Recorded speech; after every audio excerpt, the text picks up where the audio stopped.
नरेंद्र मोदी सरकार के लिए आज का दिन बड़ी फजीहत वाला रहा। सरकार को अपनी ही एक मंत्री की करतूत से शर्मिंदगी उठानी पड़ी। भावी सेना प्रमुख जनरल दलबीर सिंह सुहाग की मासूमों का कातिल बताने वाले विदेश राज्य मंत्री जनरल वीके सिंह के ट्वीट ने सरकार को मुश्किल में डाल दिया। वीके सिंह के इस्तीफे की मांग कर रही कांग्रेस ने यह मामला संसद में भी उठाया।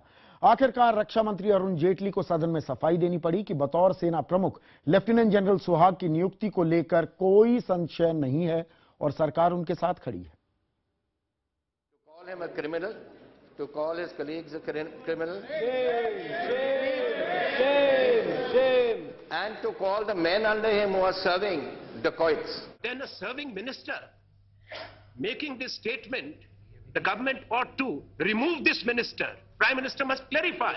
संसद के दोनों सदनों में केंद्रीय मंत्री जनरल वीके सिंह का नाम जोर शोर से गूंज रहा था। केंद्र सरकार की संसद में फजीहत हो रही थी। सरहद पर दुश्मन के दांत खट्टे करने वाला ये जनरल अब केंद्रीय मंत्री था, लेकिन अब भी अंदाजे बयां बंदूक दागने वाला ही था। ये बंदूक जिस पर दगी वो देश का अगला सेना अध्यक्ष बनने जा रहा है। ये वो इंसान है जिसके साथ वीके सिंह का 36 का आंकड़ा कहा जाता है, लेफ्टिनेंट जनरल दलबीर सिंह सुहाग। गौर से देखिए जनरल वीके सिंह का ट्वीट। अगर कोई यूनिट मासूमों का कत्ल करती है, डकैती डालती है और उस संस्था का प्रमुख उन्हें बचाने का प्रयास करता है, तो क्या उसे दोषी नहीं ठहराया जाना चाहिए? अपराधियों को खुला छोड़ देना चाहिए? आखिर देश के केंद्रीय मंत्री ने ऐसा विवादित ट्वीट क्यों किया? दरअसल सोमवार को रक्षा मंत्रालय ने सुप्रीम कोर्ट में एक हलफनामा दायर किया। लिखा था कि 2012 में तत्कालीन सेना अध्यक्ष जनरल वीके सिंह की ओर से लेफ्टिनेंट जनरल दलबीर सुहाग के खिलाफ की गई अनुशासनात्मक कार्रवाई अवैध और पूर्व नियोजित थी। असल में सुप्रीम कोर्ट में लेफ्टिनेंट जनरल रवि दस्ताने ने सुहाग के प्रमोशन में पक्षपात का आरोप लगाते हुए एक याचिका दायर की थी। केंद्र सरकार ने इसी का जवाब दिया था, लेकिन रक्षा मंत्रालय का यह हलफनामा जनरल वीके सिंह पर भी सवाल उठा गया। लिहाजा कांग्रेस ने उनका इस्तीफा मांग लिया। जवाब में वीके सिंह ने ट्वीट कर दिया, लेकिन ये ट्वीट कांग्रेस को और हमलावर बना गया। जिम्मेदारी गवर्नमेंट की है। They must, if a man has been like this, he should be removed. He should be asked to step down. आखिर वीके सिंह ने केंद्र सरकार की ये फजीहत क्यों करवाई? ये सवाल दिन भर उनका पीछा करता रहा। कैमरों से मुंह चुराते हुए आखिर शाम में मंत्री जी ने बयान दिया। बड़ी सफाई से गेंद रक्षा मंत्री के पाले में डाल दी। ये मामला डिफेंस मिनिस्टर का है, उनसे पूछिए। नए नवेले मंत्री जी का ये बयान मुमकिन है रक्षा मंत्री अरुण जेटली की भ्रुकुटी चढ़ा दे। हालांकि वो दिन में ये भी साफ कर चुके थे कि लेफ्टिनेंट जनरल दलबीर सुहाग ही अगले सेनाध्यक्ष बनेंगे। साफ था वीके सिंह लाख ट्वीट कर ले, उनकी ही सरकार अपनी राय नहीं बदलने वाली। ऑपोजिशन का काम होता है जो कुछ भी। So you're saying that somebody who is there, innocent. I'm not saying anything. Ask the MOD. सेना अध्यक्ष रहते हुए जनरल वीके सिंह ने लेफ्टिनेंट जनरल दलबीर सिंह सुहाग पर अनुशासनात्मक और सतर्कता प्रतिबंध लगाया था। लेफ्टिनेंट जनरल सुहाग पर आरोप थे कि असम में एक फर्जी ऑपरेशन को अंजाम देने वाली अपनी यूनिट के सदस्यों को वो बचा रहे हैं। लेकिन नए सेनाध्यक्ष जनरल विक्रम सिंह ने इन आरोपों को रद्द करते हुए सुहाग को प्रमोशन दिया। यही नहीं, यूपीए सरकार ने 14 मई 2014 को लेफ्टिनेंट जनरल सुहाग को देश का नया सेनाध्यक्ष भी चुना। लेकिन केंद्रीय मंत्री वीके सिंह के ट्वीट ने एक बार फिर विवादों का पिटारा खोल दिया है। चौंकाने वाली बात यह है कि पुरानी सरकार के हलफनामे को नई सरकार ने क्यों और कैसे कोर्ट में पेश कर दिया। नरेंद्र मोदी अपने इस बड़बोले मंत्री के खिलाफ कोई कार्रवाई करते हैं या नहीं, ये तो अलग बात है, लेकिन इस पूरे विवाद ने सरकार की जबरदस्त किरकिरी जरूर कर दी है। कैमरा पर्सन राकेश नेगी के साथ नीरज गुप्ता, दिल्ली, IVN 7। और इंडिया 9 बजे में इसी विवाद से जुड़े कई अहम सवाल मैं उठाने जा रहा हूं। पहला सवाल, जनरल वीके सिंह ने अगले सेना अध्यक्ष पर ट्वीट कर क्या सरकार की फजीहत करवाई है? वीके सिंह अब जनरल नहीं मंत्री हैं। सेना पर बयानबाजी क्या दखलंदाजी नहीं है? तीसरा सवाल, केंद्र के हलफनामे में वीके सिंह के कदम को अवैध बताने से उनकी क्या सागिरी है? क्या वाकई में सेना अध्यक्ष की चुनाव प्रक्रिया और पारदर्शी होनी चाहिए?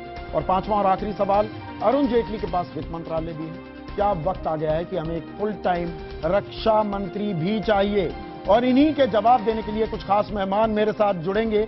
मेरे साथ हैं लेफ्टिनेंट जनरल PN हून, रिटायर्ड हैं ये, लेफ्टिनेंट जनरल सुरेंद्र नाथ, ये भी रिटायर्ड हैं। पूर्व रक्षा सचिव डॉक्टर योगेंद्र नारायण मेरे साथ स्टूडियो में हैं, और साथ ही साथ दो सियासी चेहरे, बीजेपी की शाइना एनसी और कांग्रेस के वरिष्ठ नेता पीएल पूनिया। शाइना एनसी, रक्षा मंत्री अरुण जेटली संसद में कहते हैं कि नहीं, ये सरकार का फाइनल फैसला है, आखिरी फैसला है, जनरल दलबीर सुहाग ही अगले सेना अध्यक्ष होंगे। तो क्या जनरल वीके सिंह सरकार का हिस्सा नहीं है? नहीं, बिल्कुल है, लेकिन इसका मतलब नहीं है कि वो निर्णय लेंगे। जो अरुण जेटली जी ने कहा है, बहुत ही स्पष्ट रूप से कहा कि जहां तक सवाल उठा कि क्या हम इसके ऊपर कोई प्रश्न चिन्ह उठा सकते थे या नहीं, जब सरकार ने ये स्थापित की कि ये अध्यक्ष हैं, तो हम सब ने स्वीकार किया है कोई विवाद का मुद्दा नहीं बन सकता है। और हम मानते हैं विवाद कि तो बनाया ना शाइना, देखिए हमारा संविधान बिल्कुल साफ है। आप अभी चर्चा कर रहे हैं शाइना, हमारा संविधान बिल्कुल साफ है। कैबिनेट की सामूहिक जिम्मेदारी होती है मंत्रिमंडल की। मंत्रिमंडल का हिस्सा है जनरल वीके सिंह, वो सवाल उठा रहे हैं जनरल सुहाग पर। वो अपने इंडिपेंडेंट फोरम पे, सोशल मीडिया पे सवाल उठा रहे हैं, तो वो उनकी व्यक्तिगत राय है। व्यक्तिगत राय नहीं होती, माफी चाहूंगा कि सरकार, माफी चाहूंगा, किसी मंत्री की व्यक्तिगत राय नहीं हो सकती। सरकार की जो प्रतिक्रिया है, स्पष्ट रूप से अरुण जेटली जी ने आज सबके सामने यही कहा है कि हम मानते हैं कि जो फ्रीडम और जो इंडिपेंडेंस है सेना की, वो बरकरार रहे। हम कोई विवाद में नहीं जाएंगे। विवाद को जन्म तो दे दिया ना जनरल वीके सिंह ने, और हम इसको स्वीकार करते हैं। जहां तक भारतीय जनता पार्टी का सवाल है और जहां तक हमारे प्रधानमंत्री का सवाल है और हमारे डिफेंस फोर्सेस का सवाल है, मुझे नहीं लगता है कि कोई प्रश्न चिन्ह उठ सकता है। विदेश राज्य मंत्री है ना ये जनरल मुद्दा वीके उठ सिंह, सकता है। देखिए जनरल वीके सिंह विदेश राज्य मंत्री है ना। आप बार बार वही गोल मटोल करके वही सवाल पे आ रहे हैं, जब एक स्पष्ट प्रतिक्रिया आपको मिली है। और वो स्पष्ट प्रतिक्रिया मिलने के बावजूद जो आप एक सवाल उठाना चाहते हैं, तो वो आपका व्यक्तिगत हक बनता है। शाइना एनसी, मुझे याद पड़ता है शशि थरूर यूपीए सरकार में मंत्री थे। कैटल क्लास आम आदमी के बारे में उनके इस बयान को लेकर जो आपने बवाल किया, उन्हें इस्तीफा देना पड़ा था। क्या जनरल वीके सिंह को इस्तीफा देना चाहिए? चलिए, आपने ना कहा, क्या जनरल वीके सिंह को इस्तीफा देना चाहिए? वो सवाल आप पूछिए कांग्रेस पार्टी को। जहां तक हमारा ये कहना है, अरुण जेटली जी ने स्पष्ट रूप से ये कहा है, जो आपको लगता है कि कोई विवाद उठा है, तो वो विवाद के ऊपर आप चर्चा जरूर कर सकते हैं, लेकिन जो हमारी राय रहेगी, ये स्पष्ट है कि सेना को जो इंडिपेंडेंस और जो फ्रीडम मिलना चाहिए, और जब किसी का नाम आ गया है तो सरकार स्वीकार करती है। पर आपके मंत्री नहीं कर रहे। इससे ज्यादा स्पष्ट रूप मैं नहीं कह सकती हूं। मुझे नहीं आई बात समझ में, शायद आम जनता इसकी बेहतर जज होगी। पीएल पूनिया साहब, क्या सरकार की फजीयत हुई है? हाँ, निश्चित रूप से फजीयत हुई है। और जनरल सुहाग कोई वैसे नहीं थे, vice chief of army staff थे, और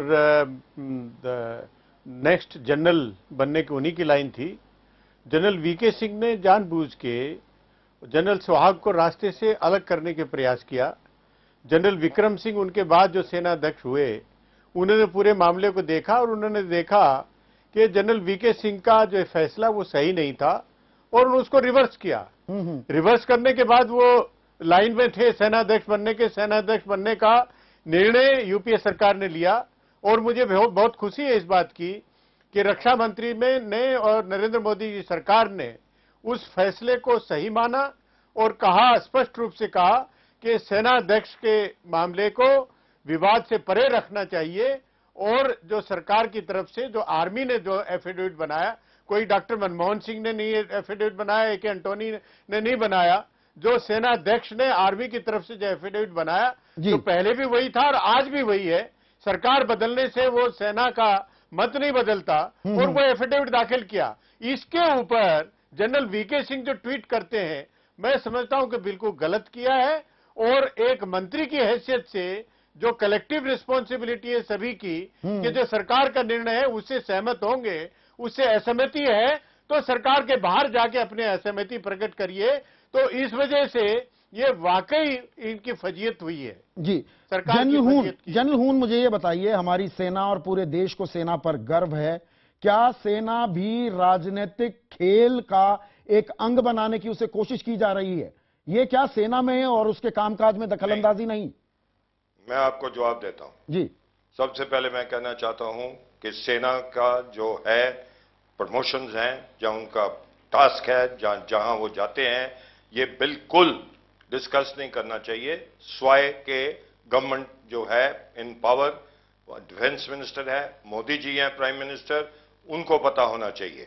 अब मैं आपको बताता हूं, चंद सवाल उठाता हूं आज।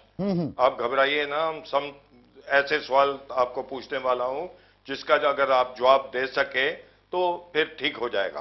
आपको मालूम है कि वीके सिंह काफी देर से 212 से 211 से ये थोड़ा डिफरेंट है। हर एक का स्टाइल होता है, इसका भी अच्छा स्टाइल है, वो कर रहा था उस स्टाइल से।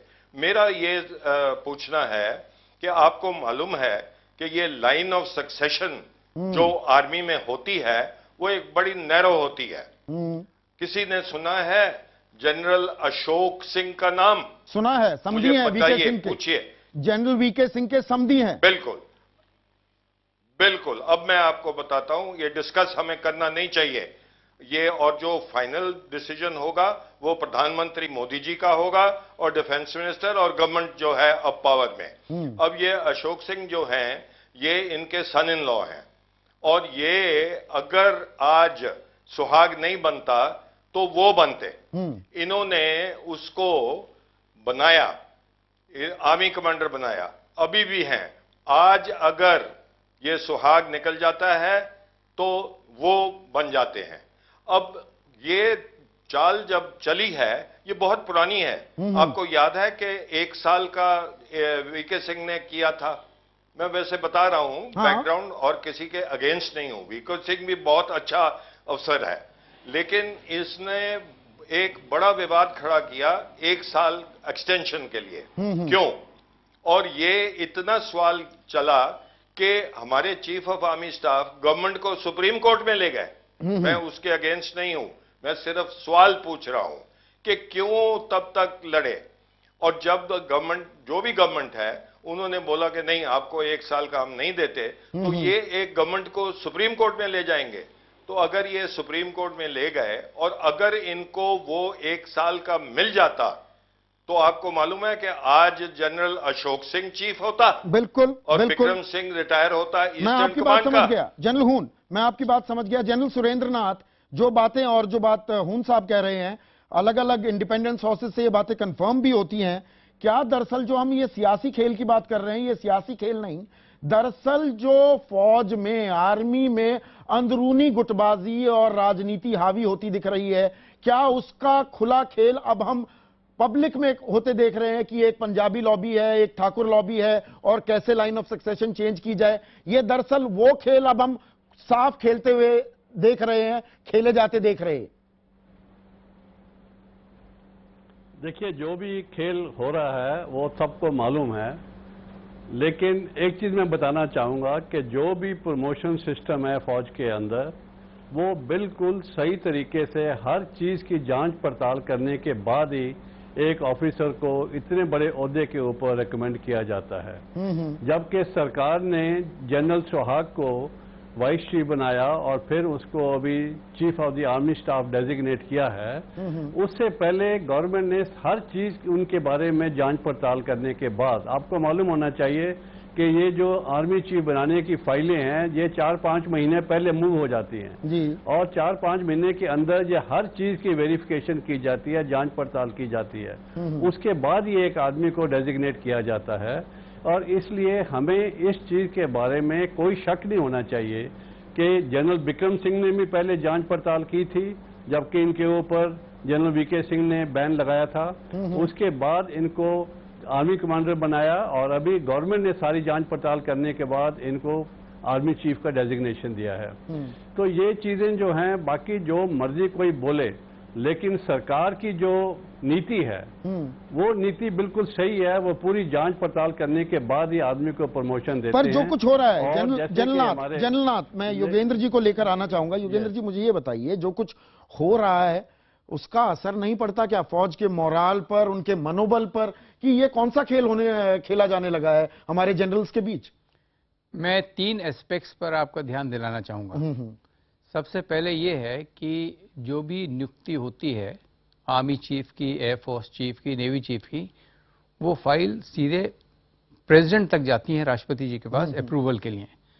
तो ये जो अब नया विवाद शुरू किया है जनरल वीके सिंह ने, ये तो एक प्रेसिडेंशियल अप्रूवल को भी चैलेंज कर रहे हैं। दूसरा एस्पेक्ट ये मंत्री होते हुए हाँ, क्योंकि अपॉइंटमेंट भी प्रेसिडेंट ने किया है मंत्री का। दूसरा एस्पेक्ट मैं कहना चाहूंगा कि एक रक्षा मंत्री हैं, उनकी जिम्मेदारी है रक्षा मंत्रालय को चलाने की, जो जेटली साहब हैं। उनको बिना कहे हुए, कुछ बात करे हुए, सीधे ये ट्वीट कर रहे हैं जो नए आर्मी चीफ होने वाले हैं। तो ये बहुत ही अनुचित है कि एक दूसरे है कि गैर जिम्मेदार बयान, इनका पूरा बयान गैर जिम्मेदारी से पूरा वो है इसमें। और मैं फील करता हूं कि जो इंटरफियरेंस है किसी और मिनिस्टर के फंक्शनिंग में, वो बहुत ही गलत है और इसको कभी भी एनकरेज नहीं करना चाहिए। और मैं उम्मीद करूंगा कि हमारे प्रधानमंत्री, जो कि एक सख्त आदमी, जो डिसिप्लिन देखते हैं, अनुशासन। आपने डिसिप्लिन शब्द का जिक्र किया जी। हमारी आर्मी, हम बड़ा सीना तान के ये कहते हैं सबसे डिसिप्लिन्ड आर्मीज है ये दुनिया की, और उस आर्मी का जो अध्यक्ष रहा हो उसको तो डिसिप्लिन्ड होना चाहिए। बिल्कुल। क्या डिसिप्लिन्ड सोल्जर की तरह काम कर रहे हैं जनरल वीके सिंह? बिल्कुल नहीं, इनको ये ट्वीट करनी ही नहीं चाहिए थी। और क्या कारण है, क्यों ट्वीट किया, ये समझ में नहीं आ रहा, पर ये गैर जिम्मेदारी बयान है ये मेरी राय में। क्या इसका असर पड़ता है मनोबल पर, ट्रूप्स के, फोर्सेस के? नहीं, ये काफी इफेक्ट करता है, लेकिन मैं कहता हूं कि जो प्रीवियस गवर्नमेंट थी, जबकि उसके ऊपर वीके सिंह ने उस वक्त गवर्नमेंट को, जो भी गवर्नमेंट थी कांग्रेस की थी, वो सुप्रीम कोर्ट में चले गए। उन्होंने क्यों नहीं उस वक्त लिया एक्शन? अब ये सब कुछ करके जो नई आई है गवर्नमेंट, वो बिल्कुल सीधी है। वो मोदी साहब बिल्कुल डिसिप्लिन है। डिफेंस मिनिस्टर साहब जो जेटली जी ने बोला बिल्कुल दुरुस्त बोले, लेकिन ये पहले क्यों नहीं किया गया? इतना सत्यानाश क्यों किया आर्मी को बाहर लाके? और इस तरह कोई भी बात नहीं है। आर्मी का काम है जो भी हो। क्या नरेंद्र मोदी को, अरुण जेटली को कार्रवाई करनी चाहिए जनरल वीके सिंह के खिलाफ इस बयान को लेकर? नहीं, ये उनका डिसीजन है, मैं नहीं ले सकता। मैं एक आम आदमी कह रहा हूं, आपकी अपनी निजी राय क्या है? कांग्रेस ने क्यों नहीं पहले लिया है इसके ऊपर? ये तो कुछ भी बात नहीं है। जब वीके सिंह सुप्रीम कोर्ट को गवर्नमेंट में ले गए तो उन्होंने क्यों नहीं लिया? किस लिए बैठे हुए थे? पुनिया साहब रिस्पॉन्ड करेंगे जनरल की बात पर? बताने वाला जी, क्या पूछना चाह रहे हैं? तो ये जब तो सुप्रीम कोर्ट ले गए पूरे मामले को, अपनी उम्र के विवाद को, तब यूपीए सरकार ने कदम क्यों नहीं उठाए? उनका सवाल यह है। यूपीए सरकार ने जो सही था वो किया। उन्होंने जनरल वीके सिंह जो चाहते थे अपनी एज को बढ़ाने के लिए, आयु को बढ़ाने के लिए, वो उन्होंने रिजेक्ट किया और सही रिजेक्ट किया। वो सुप्रीम कोर्ट में गए, सुप्रीम कोर्ट ने उन पर फटकार लगाई। तो उनका जो रवैया था उसके बारे में यूपीए सरकार ने बहुत स्पष्ट निर्णय लिया। और जहां तक जनरल सुहाग के बारे में वो प्रक्रिया चली रही थी, जनरल क्योंकि दूसरे बनने वाले थे जनरल विक्रम सिंह, और वो इस पूरे मामले को ठीक से देख लें और उसके बाद सरकार ने निर्णय लिया। तो इसमें यूपीए सरकार ने ही निर्णय लिया है, कोई यहां पर बीजेपी की सरकार आने के बाद निर्णय नहीं हुआ। जनरल सुहाग को वहां पर सेना अध्यक्ष बनाने का निर्णय यूपीए सरकार ने लिया। चलिए, मैं आपकी बात समझ गया, मैं समझ गया आपकी बात सर। जनरल नाथ, मुझे ये बताइए, क्या कार्रवाई करनी चाहिए? क्या हमें आज की मौजूदा सरकार को यह साफ संकेत देना होगा कि सेना का राजनीतिकरण किसी भी कीमत पर बर्दाश्त नहीं होगा। बिल्कुल सही कहा है आपने कि सेना को राजनीति के बारे में बिल्कुल नहीं लाना चाहिए राजनीति के अंदर, और क्योंकि ऐसी बातों से जो हमारे जवान हैं और जो हमारे ऑफिसर्स हैं उनके ऊपर, जो कि हमारे अभी chief of the army staff बनने वाले हैं, अगर आप उनके बारे में ऐसी बातें करेंगे और पब्लिक के अंदर डिस्कशन होगी तो उसके ऊपर, मोरल के ऊपर बहुत इफेक्ट होता है। और मैं ये कहूँगा कि ऐसी बात जो है अगर करनी भी है, किसी ने मिनिस्टर को कुछ करना है तो आपस में बात करें, लेकिन मीडिया के अंदर या पब्लिक के अंदर पर वो तो कर दिया है ना सर, करने से जननाथ, वो तो कर दिया है। क्या उनको मंत्रिमंडल से बाहर कर देना चाहिए? क्या आपको लगता है मंत्रिमंडल से बाहर कर देना चाहिए? ये मंत्रिमंडल से बाहर करना ये तो बीजेपी और प्राइम मिनिस्टर का है, उनके ऊपर डिपेंड करता है वो क्या एक्शन लेना चाहते हैं। इसके बारे में हम कुछ कमेंट नहीं दे सकते। नहीं, मैं रिस्पेक्ट करता हूं आपकी बात का मामला है। मैं आपकी बात रिस्पेक्ट करता हूं, आप फेलो सोल्जर हैं, आपने भी, जनरल हून ने इस सवाल का जवाब नहीं दिया, लेकिन योगेंद्र जी आप इस बात का जवाब देंगे? क्योंकि यहां पर 13 लाख से ज्यादा स्ट्रांग आर्मी को एक संदेश देने की भी बात है। देखिए, मेरी राय में मोदी साहब को निर्णय तो उन्हीं को लेना है, पर ये उचित होगा कि पहले उनको बुला के एडवाइस करें कि आप ऐसे बयान भविष्य में ना दिया करें, क्योंकि ये भी पहली बार मंत्री हुए हैं और उनको आइडिया कलेक्टिव रिस्पॉन्सिबिलिटी जो एक पार्लियामेंट्री सिस्टम ऑफ गवर्नमेंट में होती है, शायद उनको पूरा आइडिया ना हो। कैसे नहीं, 35 साल फौज में रहे हैं, वो भी कलेक्टिव रिस्पॉन्सिबिलिटी का वहां पर भी खेल होता है। ये तो देखिए, आप डिसिप्लिन लाइफ जिए हैं सारी उम्र। नहीं, मैं मानता हूं आपकी बात, पर जो प्रेजेंट आप पॉलिटिकल डिस्पेंसेशन को देखते हुए कि वे पहली बार मंत्री हुए हैं, एक कलेक्टिव रिस्पॉन्सिबिलिटी की फीलिंग आनी चाहिए। पर मेरी राय यह है कि इसको मद्देनजर रखते हुए शायद प्रधानमंत्री जी उनको बुला के अलग से एडवाइस करें कि आप भविष्य में ऐसा कोई बयान नहीं देंगे जो कि एक तो दूसरे मंत्रालय से संबंधित है और दूसरी जिसमें आप पर्सनली इन्वॉल्व हैं, आपकी फैमिली इन्वॉल्व है। अभी तक ये कल शाम का ट्वीट है, आज कोई अपना ट्वीट विड्रॉ कर लें कि I take back my comments, वो तो हो जाना चाहिए ना कम से कम। मैं बिल्कुल आपसे सहमत हूं, पर मैं उम्मीद करूंगा कि प्रधानमंत्री उनको इसी बात की राय देंगे। चलिए देखते हैं कि इसमें क्या होता है। योगेंद्र जी, आपका, जनरल हून, जनरल सुरेंद्र नाथ, पीएल पूनिया साहब, बहुत बहुत शुक्रिया, आपने अपना कीमती वक्त हमसे